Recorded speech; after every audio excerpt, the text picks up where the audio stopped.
Kansas absolutely ducked UConn in the Big 12 Big East battle. You're locked on.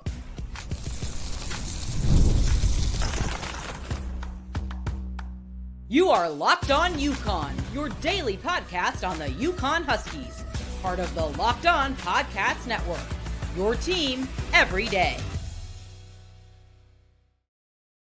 Thanks for making Locked On UConn your first listen every day. We are free and available wherever you get your podcasts and on YouTube. Part of the Locked On Podcast Network, your team every day. Before we dive into today's show, just want to take a moment to say how thankful we are for all of you. The podcast has grown so much, and it's all because of fans like you who value great UConn content. We're proud to say we're the only daily podcast covering UConn men's and women's basketball, the absolute basketball capital of the world. And we're thrilled to bring you the coverage that you deserve. To show our gratitude, we're giving back. We're donating 10% of our revenue to Husky Ticket Project, helping send kids to UConn games. And we're also making monthly donations to Bleeding Blue for Good, supporting NIL initiatives that make a difference. If you're enjoying the show, take a moment right now to subscribe, follow, and leave a review wherever you listen. Make sure you get those audio numbers up. If you have a friend that only listens on YouTube, it helps out the show if you subscribe or follow on Apple or follow a show on Spotify. Today's episode is brought to you by FanDuel. You get so much more with FanDuel.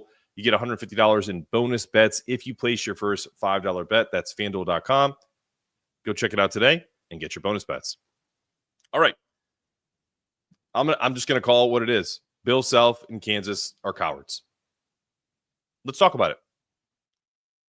Matt Norlander, who is a nice guy, who I've had on a podcast before, fantastic analyst. His most recent Eye on College Basketball podcast, a fantastic show, by the way, did a deep dive into all of this, the scheduling and the Big East, Big 12. And he said this.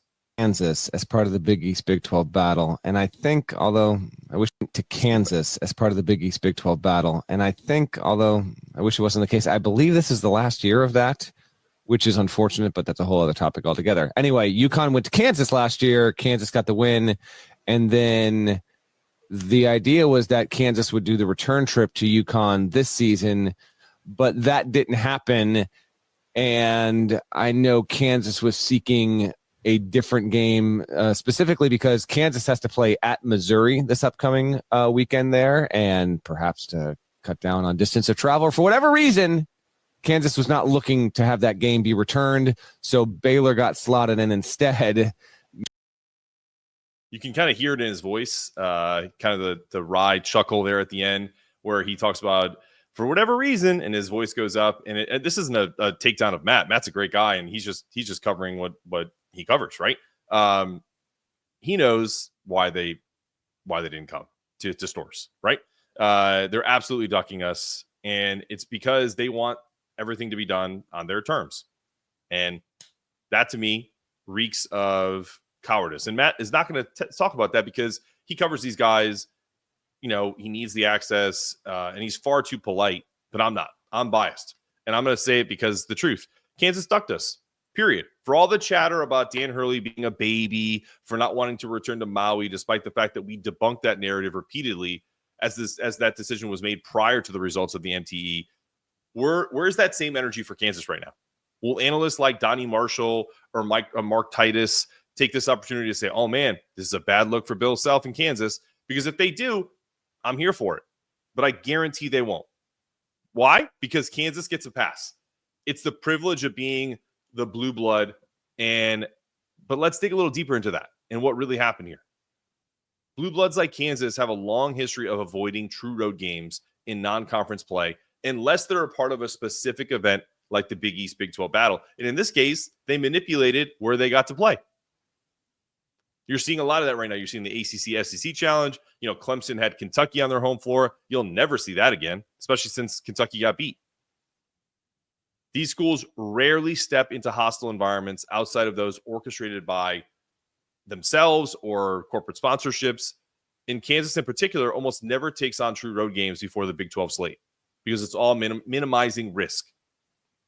It's a correlation. It's kind of like, why people don't like Floyd Mayweather? Not because of all the outside, antics of, domestic abuse, all the terrible things that he's just a bad person. I'm talking about as a boxer. It's because he handpicks who he wanted to fight, and only waited until the end of people's careers to do the big money fights like a Manny Pacquiao. All right. You minimize risk so you keep yourself on top. That's 100% the truth. And let's be real about it. Kansas knows how tough it is to play at Gampel. Baylor just found out. They know how loud and intimidating the crowd can be because we saw how loud and intimidating a crowd is at Fog Allen. They'd rather avoid it altogether than risk a loss that would call into question their dominance as a blue blood. Because make no mistake about it, that narrative would definitely shift if you saw them come here. Wouldn't it be great for college basketball? For all this stuff, everyone talks about how terrible Dan Hurley's behavior is for college basketball. You know what would stop all of this stuff is if we had these true amazing matchups with Kansas coming to us, we return the favor. You could say the same thing for Duke, Kentucky, etc. They don't happen. The only guy in all of college basketball that I will give credit to for going to play true road games and losing some, even to smaller schools, was Roy Williams. He had a habit of doing that. I was there. He played Elon. Went to Elon and opened their arena for them. Who does that? Nobody does. Old school. Went to Wofford. And Wofford beat them. That's the thing, man. You can't be afraid of taking losses. It doesn't matter.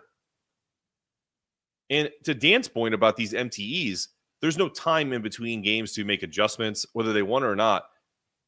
They want to play big-time games. They want to go to Texas like they're going to on Sunday. They want to go to Gonzaga and play them in Seattle, and they're returning it and playing in New York. Those are the things that he wants to do. And that's what we should start doing, those regional things. So I get it. They went to Kansas. They got their, what's handed to them, as we did last year. Tough place to play. But wouldn't it have been great to see last year's national champion against this year's quote-unquote number one team in the country? Not anymore, right? Look, it's simple. Kansas didn't want to risk the loss. They certainly didn't want to do it on UConn's home court. It's a convenient decision.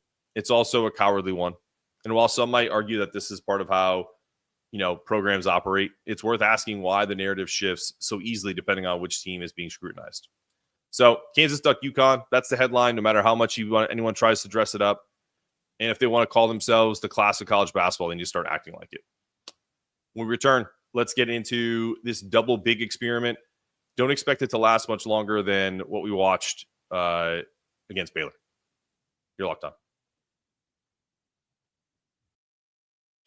I love a great deal as much as the next guy, but I'm not going to crawl through a bed of hot coals or, I don't know, go ice skating in, thin ice just to save a few bucks. It's just has to be easy. No hoops, no BS. So when Mint Mobile said it was easy to get wireless for $15 a month with the purchase of a 3-month plan, I called them on it. And it turns out it really is that easy. The longest part of the process was the time I spent on hold breaking up with my old provider. To get started, go to mintmobile.com/lockedoncollege. There you'll see all 3-month plans. They have high-speed internet, unlimited talk and text delivered on the nation's largest 5G network. You can use your own phone with any Mint Mobile plan and bring your own phone along with all existing contacts. Come and find out how easy it is to switch to Mint Mobile and get 3 months of premium wireless service for $15 a month.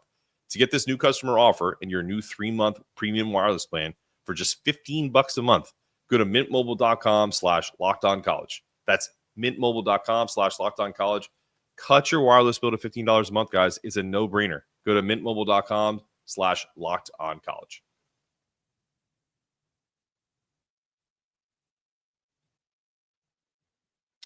Oh, my old pals at Home Field. There isn't a day in my life where I'm not wearing something from Home Field. As you're seeing right here, my Shock the World 1999 championship t-shirt. Even 2.5 months ago, when my daughter was born, I was decked out in all Home Field apparel. You may have remembered that. I think I was wearing this shirt. I was wearing my joggers. I was wearing Home Field socks because I wanted to be in the most comfortable clothes possible during one of the most stressful and unforgettable moments of my life. And let's be real. If you're a sports fan, is there anything more stressful than watching your team's game? I was like in defensive stance watching the Baylor game, literally. And having this Home Field apparel has the softest, stylish, vintage-inspired gear that keeps you feeling good no matter how the game goes. So whether you're pacing the living room during a nail biter like I was the other day, or just living your day-to-day, ensure you're doing it in Home Field. Comfortable, classic, perfect for every occasion. Check them out today at homefieldapparel.com or use the app. Use the promo code UConn24 at checkout for 15% off your first order. At Homefield, it's comfortable vintage gear for any occasion.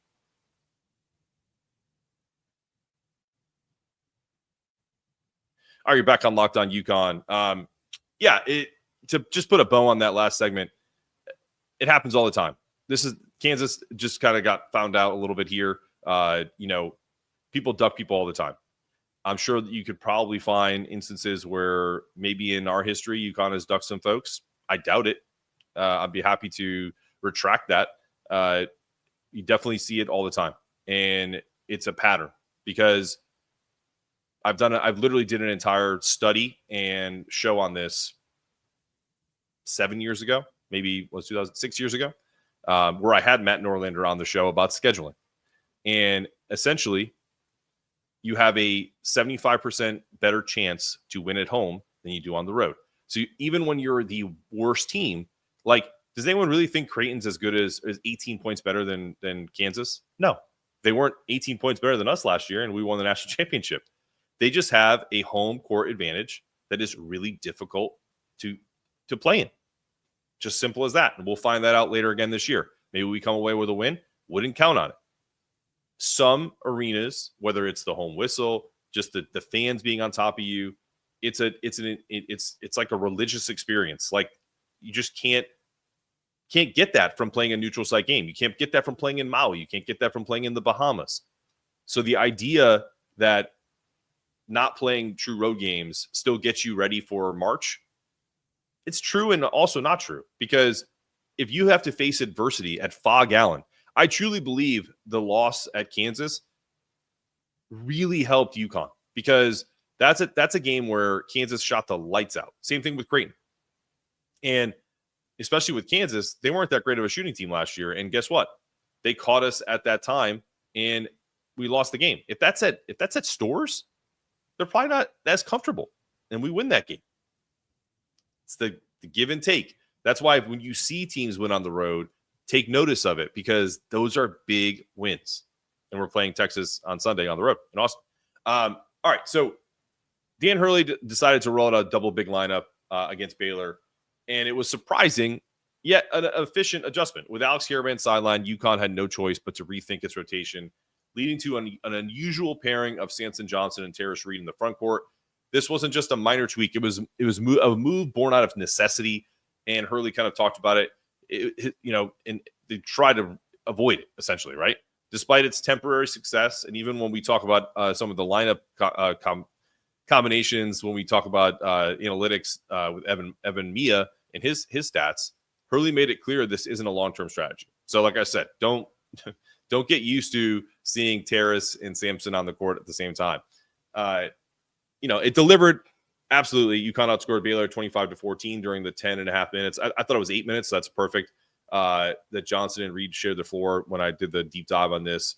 It actually was 100% a critical factor in their win. So when it's necessary, it's good to know that it's there because Johnson had 13 points on 4 of 4 shooting, grabbing 8 rebounds, blocking 2 shots. Reed, after a quiet first half, contributed with 9 points, 2 blocks in the second half. Together, they stabilized UConn on both ends of the floor in a must-win. However, it comes with drawbacks. Hurley himself noted offensive limitations, saying it reminded him of the dark days in Buffalo. And if you guys don't know that, during the 2022 NCAA tournament loss to New Mexico State, a game where UConn's lack of shooting and spacing really cost them.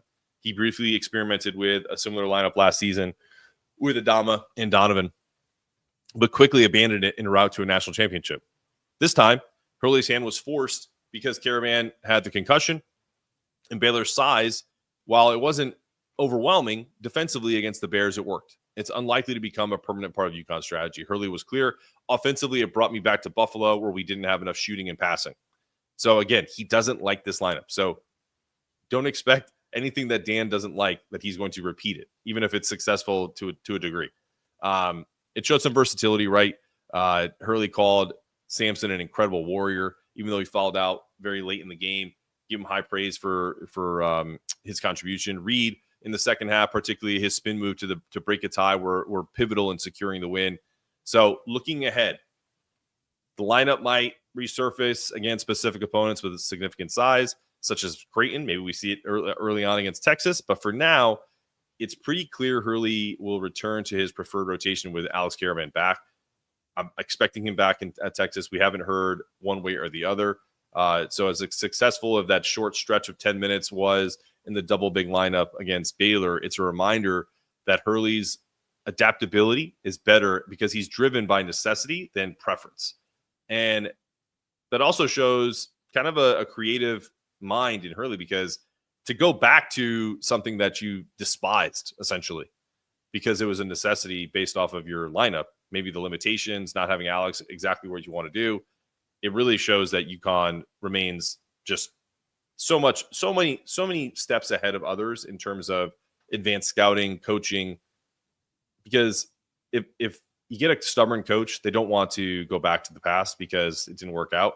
And in this case, he decided to say, the hell with it. Let's throw it back to the big old days, and made a great adjustment. So good adaptability by the Huskies, a testament to their ability to change and rise to the occasion. But when it comes to these rotations, I would not expect the double big lineup to come back anytime soon. All right, when we return, UConn's top players in lineups so far, according to Evan Mia, and a little bit of Ken Palm stuff.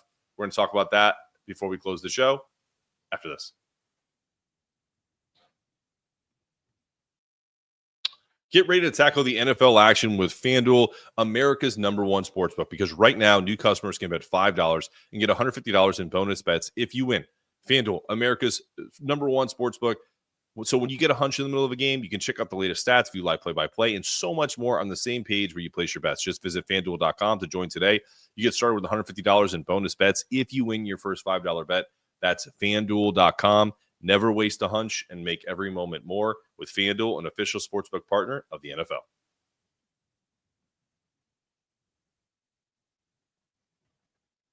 All right, you're back on Locked On UConn. Let's break down some interesting insights from evanmia.com, focusing on UConn's top players and their most efficient lineups based on advanced metrics, according to his Bayesian performance rating. I'm probably saying that wrong. Bayesian, which evaluates players based on both offensive and defensive contributions. So what does this mean? BPR. Let's call it that from now on. BPR measures a player's or team's overall value on both offense and defense. It shows how much better or worse they are than the average Division I player or team. It's expressed in terms of expected points per 100 possessions. Okay, you with me? Offensive BPR measures a player's or team's impact on scoring or offensive efficiency, and defensive BPR measures their impact on preventing opponents from scoring. So it's actually pretty simplistic, but it's all wrapped into these deep and large language models, right? So when you combine offensive BPR and defensive BPR for a complete performance snapshot, and how it's useful is these ratings really kind of help show what every team's players mean to each team, and has a significant positive impact on their game. For example, if a player has a BPR of 5.0, they're expected to contribute 5 points more than the average player per 100 possessions. So for like Alex Karaban, he leads the Huskies with an overall BPR of 5.96. Karaban's offensive efficiency is 4.54, combined with solid defensive contribution of 1.43, makes him UConn's most impactful player. And this is where last year Donovan Clingan had this incredible BPR, because he was so impactful and likely was the most impactful player in college basketball. To give you an example of how this all works, if we were to compare last year's team to this year's team so far, their BPR, this is overall, Donovan's was at 9.89, which is insane. Tristan's was at 7.85. Cam's was at 7.75. Steph was 6.87. Alex was at 6.56. And Hassan Diarra was at 5.95. So I think at that point when he did this, they had 6 of the top 50 most impactful players in college basketball last season.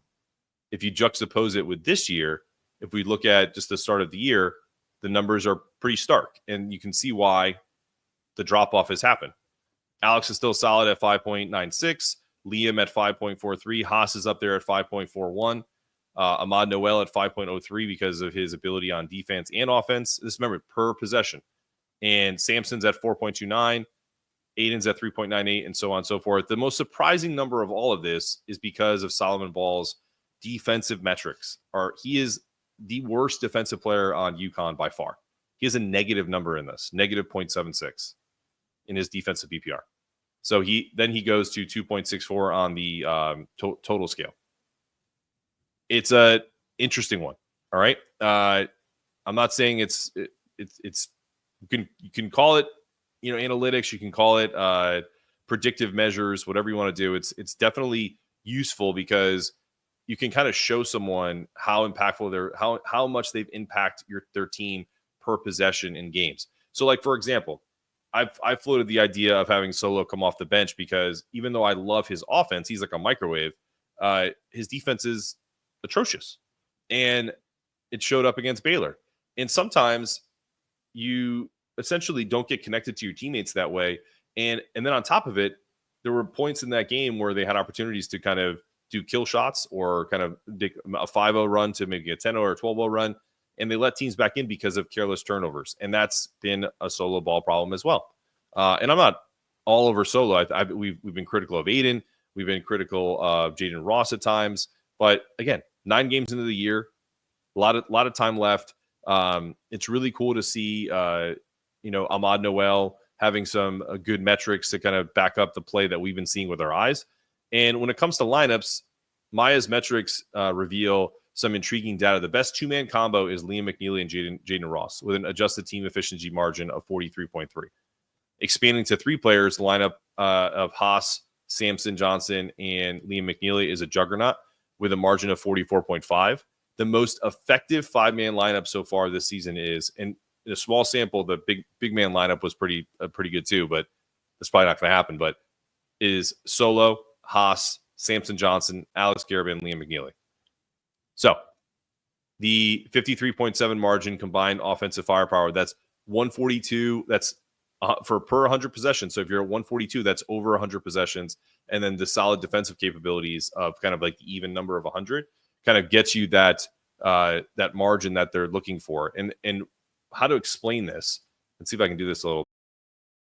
Okay, as I was explaining that, I kind of felt like I was potentially losing some of you. And even though I'm talking to the ether, I'm sure metrics isn't exactly something that is easy to digest in audio or even video form. So think of basketball lineups like ingredients in a recipe. So if you're a casual fan, and I don't mean that in a negative way, you might enjoy the meal, the game, without worrying too much about what goes into it, right? Evan Mia's metrics are like having a Top Chef's guide to what makes that dish taste amazing or where it might have gone wrong. So for the fan who just watches, this matters because it explains why some games feel like UConn is unstoppable. Those are the moments when the recipe is just right. Conversely, when the things fall apart, it's like leaving out a crucial ingredient, and these metrics help pinpoint what went wrong and why. Understanding these lineups show you just not what happens, but the why. It's the difference between simply enjoying the game and appreciating the masterpiece behind it, right? So these margins and these metrics tell us how much better or worse UConn performs with certain combinations of players on the court. So, for example, the two-man combo of Liam McNeely and Jaden Ross has a margin of 43.3, meaning UConn outscores opponents by 43.3 points per 100 possessions when those two are playing together. So when people are like, why are we playing Jaden Ross? That's why. The 3-man lineup of Hassan Diarra, Samson Johnson, Liam McNeely pushes that margin to 44.5, showing that combined impact, it creates even more success. And the 5-man lineup that is the best so far for UConn, it's been a massive margin of 53.7 per 100 possessions, making them the most dominant group on the team. Why does this matter? It shows the combinations of players that work best together, and it gives the team a roadmap. Because if you don't think these guys are looking at these metrics, you're crazy. All coaches look at these Evan Mia and Ken Palm, Bart Torvak, all this stuff. It's about finding and sustaining the right mix of players to maximize both offense and defense combinations. So for fans, I hope this helps understand the strategy behind the game that makes UConn's lineups click. So really quick, when we're going to talk about this, UConn is ranked right now in Ken Palm, currently sitting at 25. UConn's position is kind of a balance between where they are right now and where they potentially could go. Ken Palm's ratings are derived from an adjusted efficiency metric, which accounts for quality of opponents and game tempo, right? So UConn's adjusted offensive efficiency stands as a strong point, ranking them among the nation's elite on that end of the floor. I think there are, let's see where UConn is currently. If I click over here, they're 5th in the country in adjusted offensive efficiency rate. Last year, they were 1. Ken Palms also ranks defense, which right now, if we look at their adjusted defense, not so hot, 93. So look, work to be done on defense. That's for damn sure. But this ranking kind of positions UConn as a team that can contend, but they'll need to prove their consistency to climb higher in both the analytics and national perception. Definitely a pivotal stretch right now. Got Texas on the road, then play Gonzaga in Madison Square Garden, which is essentially a home game for us. So, as Hurley has said, this is where we will find out what his team is made of, and it will continue to announce certain players to the world. I think Liam has kind of taken that mantle currently. Let's see if Jay Stu does it in Madison Square Garden. Let's see if we have a new person in Austin. But I will tell you, I would be surprised if you didn't see Aiden Mahaney have a big game against Gonzaga as well, a team he's played exceptionally well against in his career at St. Mary's. Okay, that's your episode of Locked On UConn for today. I'm your host, Mark Zanetto, asking you to stay locked on, stay connected, make sure those toughness meters are rising. And hey, as always, go Huskies.